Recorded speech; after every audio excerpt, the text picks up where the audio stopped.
Top stories tonight. Governor Fubara inaugurates 19.7 kilometers Buguma, Degema, Abonima Road. Even if it's remaining 1 week, that we must make sure we fix this road.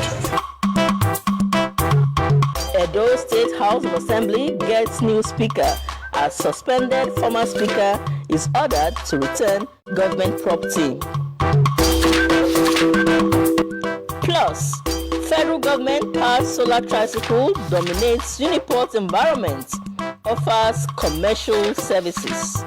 If the federal government can, make more of solar tricycles in the university community, it will be of a help to us. And welcome to NTA Port Harcourt Prime News at 7. I'm Chiazalam Ekiye. Eunice Moses is the sign language translator and Boma Ibanibo, a pidgin English translator. Country people, we throw a salute. Transmission of the news can also be viewed on our social media platforms via Facebook, YouTube, TikTok, and Instagram, currently showing on your screen. Like our page across the platforms to get updates of our news and programs. Now, a better society begins with informed citizens. Stay informed, stay involved. Rivers State Government has unveiled the 19.7-kilometer Buguma Degema Bonima Road in a renewed measure to address deplorable road condition to Kalabari communities and also open the area for economic transformation. Governor Siminalayi Fubara says the inauguration represents a turning point for people whose daily lives and economic livelihoods have long been affected by difficult access. Kingsley Amajiri reports. Governor Fubara took note of the challenges inhabitants of Kalabari communities go through navigating the area in one of his visits. The decision to award the reconstruction of the 19.7-kilometer Buguma Degema Abonema Road project is envisioned to provide better access roads, mitigate security issues, and impact on the local economy. On our way to Abonema, I felt very ashamed of our state. I mean, in the face of our position in the Committee of States, we still have roads that are this deplorable. And I made a promise to myself that day that even if it's remaining 1 week, that we must make sure we fix this road. And to the glory of God, today, that road has been fixed. For the leaders of Buguma, Degema, and Abonema communities, the completion of the road represents time-saving, new business connections, and opportunities brought closer to the grassroots. In the past, it was impossible. You would have to plan for a 3 to 4 hours trip. The bushes and trees have been bought already. People are planning to build industries. Our people can now go and do fishing and take their products straight to Port Harcourt. The road project, awarded in August 2024, has 7 bridges. For the inhabitants who travel between communities in the 3 local government areas, this improved connectivity will translate to easier movement and greater interaction with opportunities outside their immediate environment. In Port Harcourt, Kingsley Amajiri, NTA News. The suspended former Speaker of the Edo State House of Assembly has been ordered to return all official documents and government property in his possession. The directive was given by the newly sworn-in Speaker Yekini Idaye while presiding over plenary shortly after his inauguration. Obehe Otobo reports. Rumors of the impending change in the House leadership were confirmed when the Deputy Speaker Osamoye Atu presided over plenary. Proceedings were briefly disrupted following the entrance of the former Speaker, Blessing Agbebako. After a heated argument, he was allowed to officially inform the House of his resignation.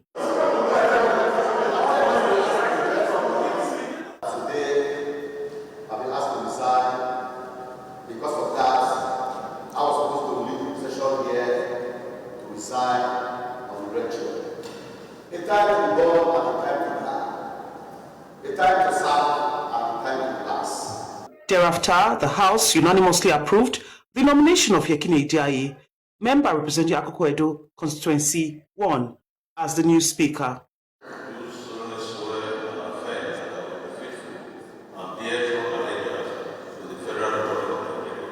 In his first pronouncement from the Speaker's chair, Yekini Diaye announced the indefinite suspension of the former Speaker, the Majority Leader, the Minority Leader, and the Minority Whip, citing poor administration of the state legislature.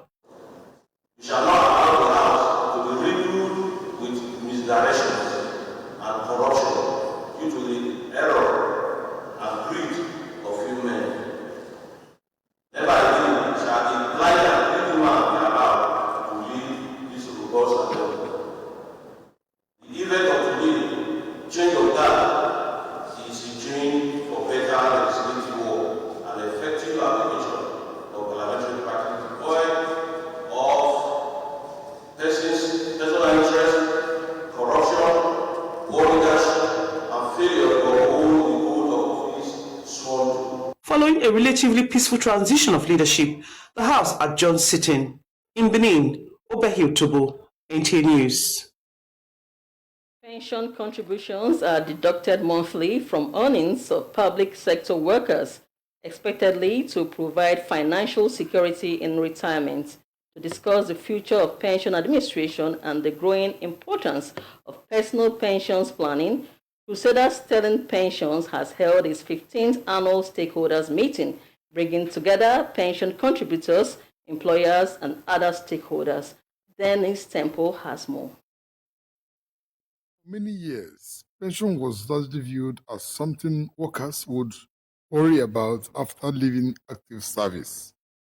But that mindset is changing as deliberate and early retirement planning increasingly becomes important to workers and administrators. The whole essence of pension inclusion, pension for all, where the personal pension plan and the FCY, that's the foreign currency plan, is now being integrated into the pension space, is really important to the industry. Okay, we want to use it to grow the pension assets, currently at 31 trillion naira. We want to see how the personal pension plan can grow, okay, the industry significantly, so that by the time, maybe in the next few years, pension assets to GDP can be in the range of 80% or thereabouts, just like the the developed worlds.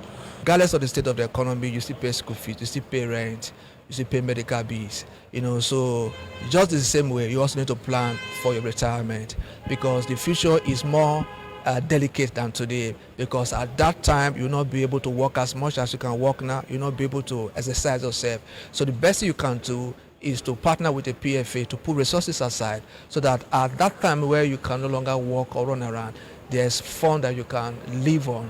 At its 15th stakeholders meeting, Crusaders Sterling Pensions used a platform to engage contributors and other stakeholders on developments in pension administration, investment, and the need for workers to take greater ownership. For contributors, the key question is whether their pension savings would be adequate to sustain a decent standard of living after retirement. It's not just about you're putting money in the bank or you're holding it there, but you're putting your money where it grows for you, and then your old age is secured. I've seen elderly people that, they've retired but nothing to show for it. Yes, that is why I'm so happy that I'm here today, because the next move now for me to go into it deeply to make sure that I fully participate, because I can see that it's ignorant that kept me where I am today. But from what I've heard and all the different talks, I'm able to realize that I have to go into that personal pension plan. As Crusaders Sterling Pensions hosts its 15th stakeholders meeting, the focus is on strengthening confidence, improving engagement, and encouraging Nigerians to take greater responsibility for their financial future. Dennis Temple, NTA News. Sometimes a story finds you when you are not looking for it. On a visit to the University of Port Harcourt for another assignment, the sight of students being shuttled around campus on a solar-powered tricycle caught our attention. Beyond its striking appearance, the vehicle offers a different way of moving around campus, one interestingly powered by the sun. Let's hear from Joy Uzo. At first glance, it is simply a colorful tricycle moving students around campus. But a closer look reveals what makes this ride different. It is powered by the sun, offering an interesting departure from conventional petrol-powered transportation. For students, the attraction is not just its beauty, but the convenience and affordability it offers. The solar-powered tricycle is an aid by the federal government through TETS fund to the university community in aiding transportation for students and staff to their various classes and places of work. I mean, it's 15 naira less than the usual fare, so it's good. It's actually a bit bigger than the normal tricycles. I think they are really way bigger than the normal tricycles, and it's a plus one for government. The project, according to the students, is supported by TED Fund, with fares regulated and the tricycles returned to the Senate building after daily operations for charging. It's making transport easy. We pay 100 naira compared to 150. By now they're supposed to be charging 200 naira, but now they are taking 100 naira, and Keke Bus are trying to compete with them to take 150. But still, like me, when I was coming, I personally stood there for like 30 minutes to wait for the tricycle to come, than entering a bus that will compart me without any air conditions. That is a good job creation for them, and it reduces air pollution. So government should bring more tricycle, and they should extend it across the university environment, not only inside the school. The acting is around 30 to 40, and meanwhile the shuttle buses are over 100. So if the federal government can, make more of the solar tricycles in the university community, it will be of a help to us. A simple ride, perhaps, but one that is making movement around Uniport easier, while showing how renewable energy can find a place in everyday life. For something encountered almost by chance, the solar-powered tricycle offers quite a lot to look at. Convenience for students, a cleaner energy option, and a glimpse of what everyday transportation could look like when innovation meets practical need. The solar-powered tricycle is more than just a means of transportation. It is a practical demonstration of how renewable energy can be integrated into the everyday life, especially amidst volatility in the price of petrol. In Port Harcourt, I'm Joy Uzo, NTA News. Many thanks, Joy. Now, the rising cases of one-chance robbery in Port Harcourt have continued to raise concerns among residents and commuters, with criminals allegedly disguising as commercial transport operators to lure unsuspecting passengers into vehicles before robbing them of their valuables. Abigail Zeregi reports. For commuters in Port Harcourt, boarding commercial vehicles now comes with fear as reports of one-chance robbery continue to raise concern. The attacks not only put passengers at risk but also affect the reputation of genuine transport operators. A vehicle came and picked me. The driver, I don't know whether it's a driver or a one-chance person. He held change in his hand, and 3 other guys. I entered, getting to that LNG bridge. One of them came down from the front. The next thing, they pushed me inside and used gun on my neck. Take me to Modakat houses. They took my ATM card to withdraw cash from the ATM. For commuters, the fear of becoming victims has made some avoid isolated boarding points and pay closer attention to drivers and vehicles. They are also calling for increased security patrols and stricter monitoring of commercial transport operations. What is the best way is to put heads together. Because even the small bus can be used for one chance, the small car can be used for one chance. But all you need is full preparation. Let the officers in charge put heads together and issue an ID card to each driver. 2 weeks, when I came in from Abuja, I dropped at Waterlines. Then the motor took me to Rumuala. From Rumuala, I was to go to Artillery. Those 3 heavy men inside the bus, I saw them, but I entered. They tried to rob me and seize me. but I had my tear gas in my pocket. So I opened the tear gas. So it scattered the situation. Stakeholders say tackling the menace requires cooperation among transport unions, security agencies, and the public, while commuters are urged to remain vigilant and report suspicious activities.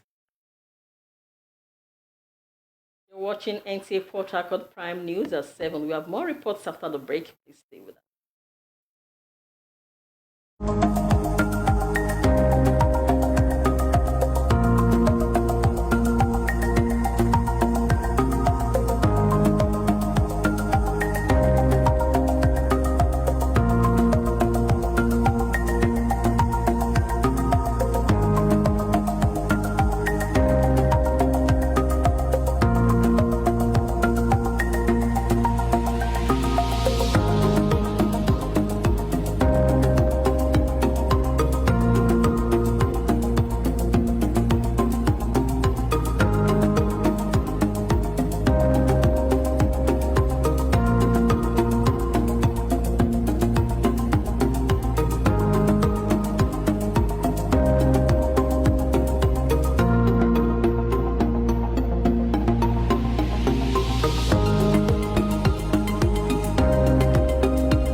And for business news, let's join Ojonogwa Yusuf.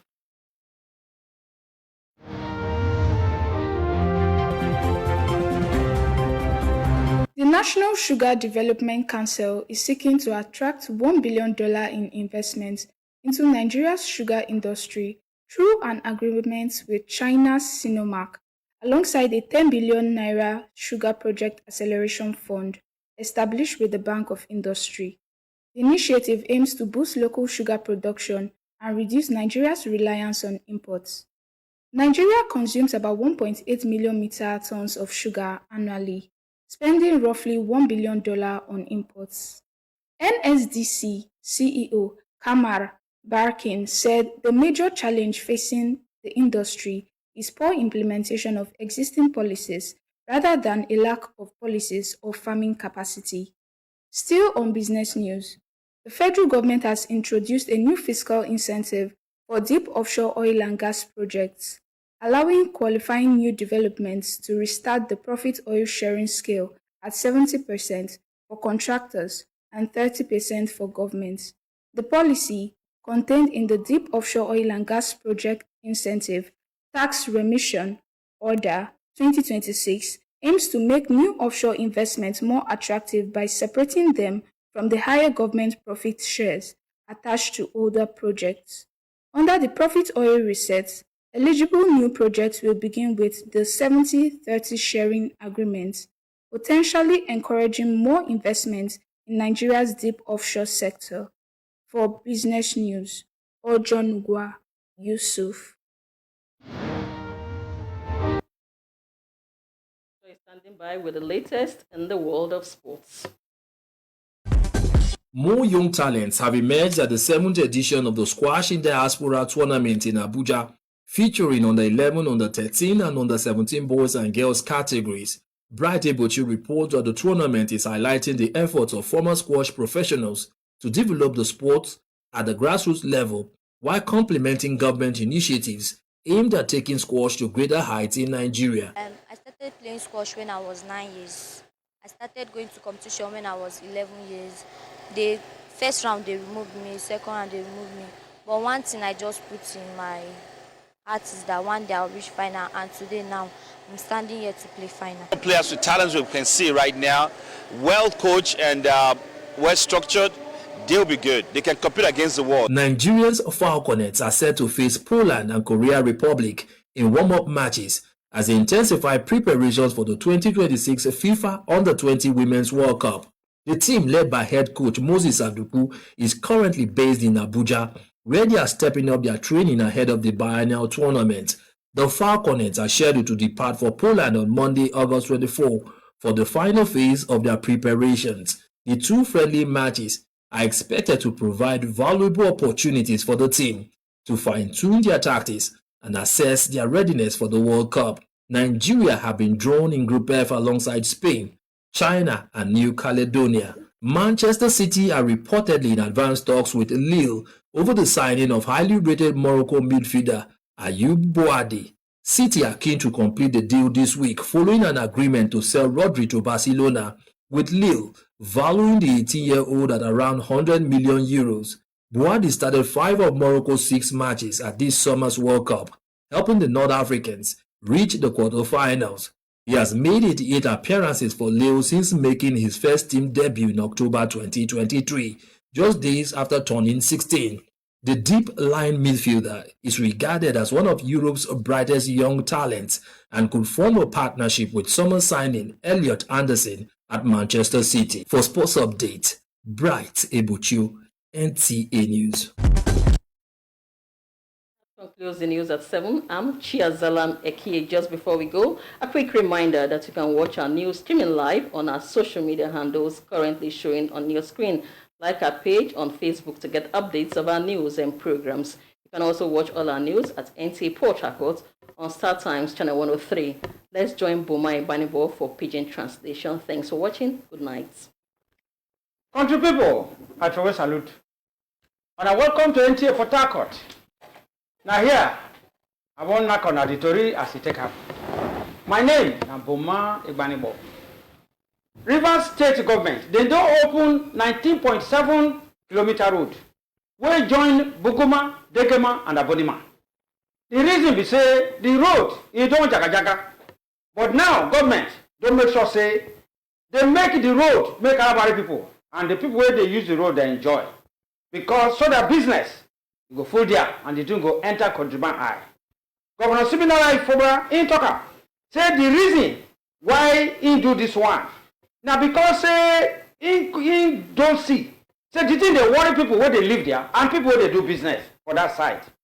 The governor come even talk and say he go pass through that road one time. Come see say the thing he they bring shame both for him body and for even River State government. Now make him come make sure say he award that road for people so that the thing go bring better life and bring better business to country people. The leaders for Buguma, Degema, and Abonima community there, they don't, as the road don't complete so, say the thing, he didn't sue them for Beleno be small thing. They say the thing, he go bring better business to country people. In fact, to make a road easy for country people to travel now as it is so, say everything don't dey easy. And now so opportunity and chance don't dey for them to do business and to travel to visit their brothers. Pension contribution, that one, and the one where we say the time when you dey work, you go dey drop small money for inside one office. Where we say when you don't retire, you go dey collect them small. This office will come out, then call them Pension Crusaders. Crusaders Sterling Pensions Limited. Those people, 15 times, now they don't hold the meeting. This time, they come gather. Bring the people who sabi about this pension business them together. Plus people who sabi, where they sense correct as how to do this one.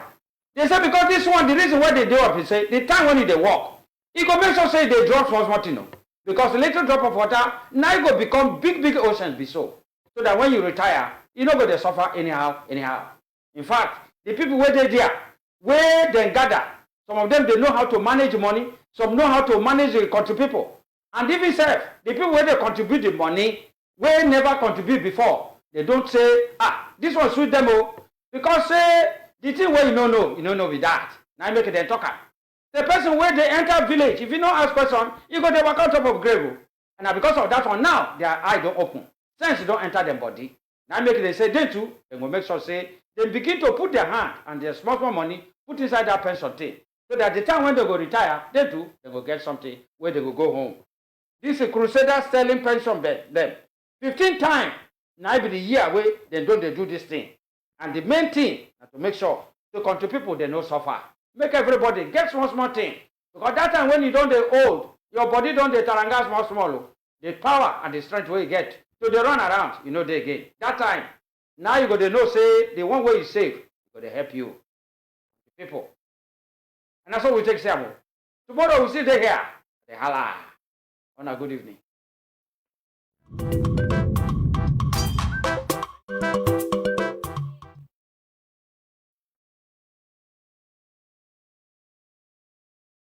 And the national